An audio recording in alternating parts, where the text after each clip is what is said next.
Regresamos a Noticias 24. Senadores de las distintas bancadas firmaron una declaración por la paz social, los derechos humanos y el orden público. Vamos a hablar de este y otros temas. Para eso nos acompaña el senador del PPD, Guido Girardi. Senador, muy buenas tardes. Gracias por acompañarnos. Muy bien. A ver, primero que todo, usted no formó parte de esta declaración transversal de senadores con respecto a los distintos puntos que hemos ido abordando. ¿Por qué? Mira, yo no estoy en contra de que se haya firmado esa carta. Creo que tiene una buena intención. Pero yo pienso que la lucha por la paz y para restablecer la convivencia entre los chilenos pasa por resolver los problemas sociales y las demandas sociales que se están planteando. Y tal vez ha habido demasiada demora. El presidente Piñera todos los días hace una intervención, le habla a los chilenos y le habla de que hay que enfrentar la violencia, de que hay que enfrentar a los delincuentes. Pero si queremos aislar a los delincuentes, si queremos aislar a los violentistas, a los que están destruyendo la vida de las personas, tenemos que resolver los problemas de esta gran mayoría que es pacífica, que tiene demandas, que son muy justas, que la mayoría de la sociedad chilena apoya y que no se han resuelto. Entonces, ¿a mí qué me parece? Que no podemos cambiar el orden de las cosas para restablecer la paz social, para aislar a los delincuentes, que hay que hacerlo y con mucha decisión. Hay tres aspectos que son fundamentales. Uno, avanzar en tener un salario mínimo decente. Hemos avanzado algo. Dos, resolver los problemas de los pensionados y el Senado ayudó a tener una pensión mínima de 165.000 pesos. Pero los chilenos no van a desmovilizarse si no se termina la AFP como una de las industrias más abusivas. Senador, como una de las industrias que muchas veces las personas lo han dicho, que han saqueado la vida de las personas durante años. Ahora, pero el punto es el siguiente, ¿se puede avanzar en esas transformaciones profundas, radicales en algunos casos, pero necesarias, con una situación de violencia alrededor del país que evidentemente puede ir, primero, dejando desgraciadamente en un segundo plano las demandas sociales?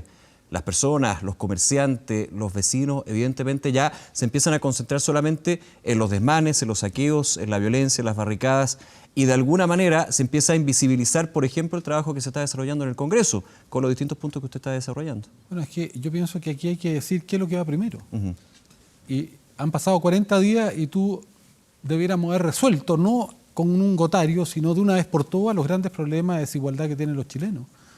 Tenemos que aumentar la carga tributaria. La carga tributaria global de este país, todos los impuestos que se pagan es 20 puntos del producto.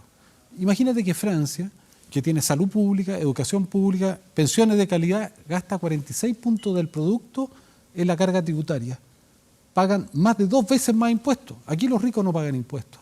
Entonces, Chile está hecho para que la salud, la educación, para que la seguridad social no sean derechos. La Constitución de Pinochet no garantiza eso como derecho. Entonces, yo digo que son cosas que tienen que hacerse al mismo tiempo, pero ¿cómo tú satisfaces?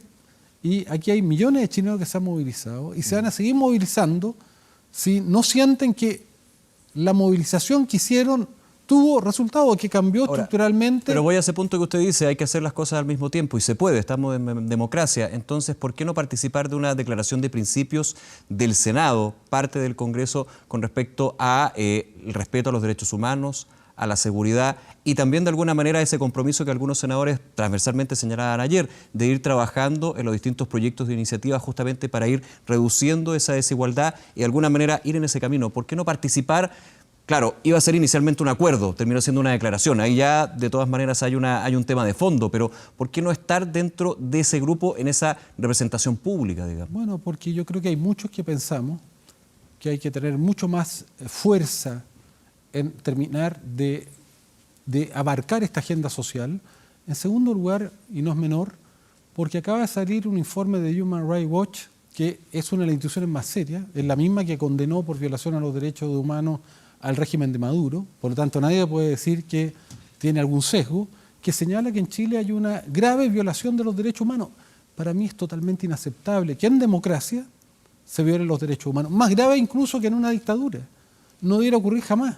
Y lo que yo espero del gobierno es una actitud mucho más clara respecto a que si no tienen responsabilidad en materia de derechos humanos, establezcan la separación y por lo tanto persigan también del punto de vista de la responsabilidad penal, aquellos carabineros, si son ellos los que han violado los derechos humanos y no tuvieron orden del Ejecutivo, yo creo que así es, pero que tenga una actitud más clara el gobierno respecto a la violación de derechos humanos.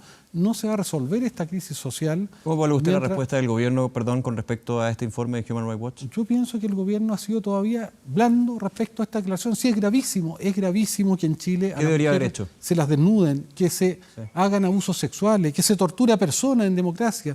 ¿Qué debería haber hecho? Responsabilidad del mando.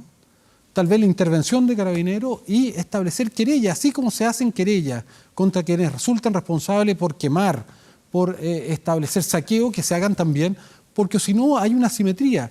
Y en tercer lugar, ¿por qué yo no firmé eso? ¿Sabes por qué? Porque creo que no le corresponde al Senado el orden público. El presidente Piñera tiene todas las prerrogativas, tiene la responsabilidad, el mandato legal y constitucional de preservar el orden público. Y no le puede estar preguntando a los senadores si los senadores están contentos o no están contentos, si lo apoyan o no lo apoyan. Lo que yo digo es que esa responsabilidad es una responsabilidad exclusiva del presidente. Y aquí no se puede generar un vacío de poder. No puede el presidente Piñera, en circunstancias gravísimas, estar evaluando si los senadores están de acuerdo o no están de acuerdo. El presidente Piñera, si hay méritos que señalen que hay una situación donde la fuerza pública ha sido totalmente superada, le corresponde al presidente, es su responsabilidad, establecer un estado de excepción, no le corresponde a los al Congreso, por supuesto. Claro que en algunas de esas herramientas tiene que pasar justamente por la aprobación para ampliar, por ejemplo, el estado de excepción en ese sentido. No es necesario, Nicolás. El presidente tiene las facultades, el presidente tiene incluso una graduación, el estado de excepción va desde estado de emergencia hasta estado de sitio. Así es. O sea, el presidente tiene toda la facultad y es el presidente que tiene que garantizar dos cosas que no se están garantizando hoy día. Tiene que garantizar el respeto a los derechos humanos con mucho más firmeza, con mucho más, yo diría, señal de que no va a tolerar ningún tipo de violación a los derechos humanos y si hay exceso los va a perseguir. Usted dice presentando querella. Investigar, obvio, presentando querella y responsabilizando a los culpables, pero al mismo tiempo estableciendo que con mucha decisión, sin ambigüedad, va a restablecer el orden público. Hay medidas que el gobierno ha enviado que me parecen correctas, por ejemplo, la ley anti-saqueo y la ley antibarricada, pero hay otras medidas que yo considero que son solo efectistas y que todos los expertos dicen que no sirven y agreden. ¿Cuál, por ejemplo, que se hace una ley para que las personas que usan pañuelos, que se disfrazan, que usan pasamontaña, los van a tratar a la mayoría de los jóvenes que usan pañuelo, que van a las calles, incluso usan pañuelo para protegerse. Sí, la ley anti-encapuchado en este caso. Sí, yo creo que es un absurdo esa ley porque pone en el mismo lugar a cientos de miles de jóvenes que están yendo a las protestas a manifestarse pacíficamente por el solo hecho de ponerse un pañuelo, muchas veces para poder protegerse de las bombas lacrimógenas o de los balines, y se los va a tratar o se lo va a considerar como un agravante. Yo creo que eso es una provocación. Además, pone en el mismo saco a los malos, a los delincuentes, que a los que están haciendo pacíficamente esto. ¿Y de qué se trata la estrategia? De aislar a los delincuentes, de separar a los delincuentes de esta mayoría ciudadana que quiere cambio. ¿Y cómo se aísla a los delincuentes? Primero, resolviendo los problemas de las demandas sociales, de la demanda de una nueva constitución, para que esa gente que se está movilizando pueda sentir que en algún momento cumplió su objetivo y se pueda volver a sus casas con la tranquilidad de que lograron su objetivo y para poder aislar a los delincuentes. En ese punto, quiero ir justamente a ese punto. ¿Comparte usted el diagnóstico de que al reducir la movilización, digo reducir en términos de que hayan menos movilizaciones debido a que se están cumpliendo con las demandas ciudadanas, justamente ese podría ser la clave para aislar definitivamente al lumpen, a los delincuentes? Hemos visto ocasiones donde, por ejemplo, han habido manifestaciones durante la mañana y es en la tarde y en la noche cuando hay una división clarísima. Pero efectivamente hay puntos donde se han llamado a paros nacionales y ese mismo día, que no es causa-efecto de todas maneras, pero se da esa coincidencia donde han sido las noches y las tardes de más violencia a nivel nacional. Ese es un poco el diagnóstico que hay que tener, ¿no? Reducir la movilización, más que reducirla, ir cumpliendo con las demandas de esa movilización para generar un ambiente donde no haya aglomeraciones, donde se vayan mezclando manifestantes con el lumpen. Bueno, yo pienso que lo más importante es aislar al lumpen, es aislar a los delincuentes. ¿Y cómo lo hace? Yo pienso que la gente va a dejar de manifestarse ¿cuándo? Cuando sienta que todas estas movilizaciones por las que salió a las calles, por las cuales protestó, salió con sus ollas, se reencontró con sus vecinos, con sus vecinas. ¿Cuándo esa gente va a sentir que tiene sentido volver a sus casas y no volver a la Plaza de la Dignidad o no salir a la esquina? Cuando sienta que las demandas por las cuales luchó se resuelven. Por ejemplo, que no va a haber más una institución AFP como ha existido, que ha abusado, que ha destruido la vida de cientos de miles de personas, condenando a las pensiones miserables y teniendo utilidades vergonzosas, estableciendo un sistema solidario, como hay en todas partes del mundo. Cuando se restablezca la salud como un derecho, cuando la gente no tenga estos monopolios vergonzosos, donde un medicamento que vale 2.000 pesos en Europa vale 40.000 pesos en Chile. Yo soy autor de la ley de fármacos 2. Sí. ¿Y por qué qué está avanzando en el Congreso? Está avanzando en el Congreso, pero porque en Chile existen abusos de las cadenas y los laboratorios que son inconmensurables, que no existen en ningún lugar del planeta. Cuando en Chile tú tengas un sueldo mínimo decente, cuando en Chile no sea el único país del mundo donde el agua es propiedad privada, cuando en Chile las personas tengan garantizados ciertos derechos básicos y que haya algo de igualdad, cuando en este país el crecimiento económico ha sido monopolizado y capturado por unos muy pocos. Ahí tal vez los chilenos van a decir, ¿saben qué? Esto por lo que hemos luchado. Se está cumpliendo, vamos a tener un plebiscito, vamos a tener una constituyente, vamos a poder definir nosotros y no una minoría poderosa los destinos del país.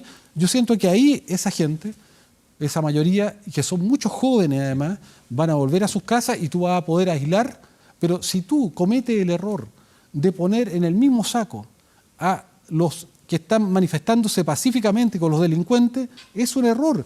Esta política de los encapuchados, porque la ley dice, si usted usa pañuelos, si usted se disfraza, lo vamos a considerar como un delincuente. Es bien amplia para lo que hemos visto en todas las manifestaciones. Y todos los hijos de la gran mayoría de las familias chilenas, les quiero decir que la mayoría de ellos pacíficamente se ha puesto una pañoleta, muchas y muchos se han disfrazado. El otro día pasó frente al Congreso una manifestación maravillosa de mujeres feministas, donde iban todas disfrazadas, todas con sus rostros cubiertos, algunas con cuerpos pintados, con baile, en una expresión que tú no puedes señalar, era absolutamente pacífica y creativa, pero evidentemente estaban a rostro cubierto. Entonces, no puedes poner el mismo saco. Entonces, yo pienso que se cometen errores, cosa distinta, que el gobierno envíe un proyecto de ley para las barricadas, eso sí lo vamos a apoyar, o para los saqueos, eso sí lo vamos a apoyar, pero la facultad del presidente de él establecer que en algún momento tiene que establecer el estado de excepción le corresponde a él. Y es indelegable, ¿sabes por qué? Porque genera un vacío de poder. Porque cuando el presidente tiene que preguntarle a muchos y a muchas, y es ambivalente y todos los días habla que hay que enfrentar a la violencia y nunca la violencia se enfrenta, se empieza a generar algo que es muy delicado, que es un vacío de poder. Y por esa misma razón, yo no soy partidario de hacerle una acusación constitucional al presidente, considero que es irresponsable, porque acrecenta esta sensación de vacío de poder. Y si queremos derrotar a Piñera, los que somos oposición, hagámoslo democráticamente, hagámoslo en la urna. Y por lo tanto, todos estos temas son fundamentales, pero yo vuelvo, lo principal, resolvamos las demandas estructurales que la gente tiene. Así vamos a poder aislar a los delincuentes y usemos todos los mecanismos legales, institucionales, democráticos y con garantías de respeto a los derechos humanos para enfrentar a los delincuentes también. Sí, pero no podemos agredir, no podemos usar como se ha usado esta capacidad de disuasión a esta mayoría ciudadana que es pacífica, que se las trate como delincuentes. Cuando tú tienes 200 personas con traumas oculares, donde tienes personas que han perdido un ojo, cuando tienes personas que han sido violadas, se nos va a acabar el tiempo. Quiere decir que hemos cometido o se ha cometido una gran equivocación de cómo enfrentar este tema. Senador Guido Gerardi, como siempre, muchísimas gracias por acompañarnos esta tarde. Gracias a ti. Que esté muy bien, hasta luego.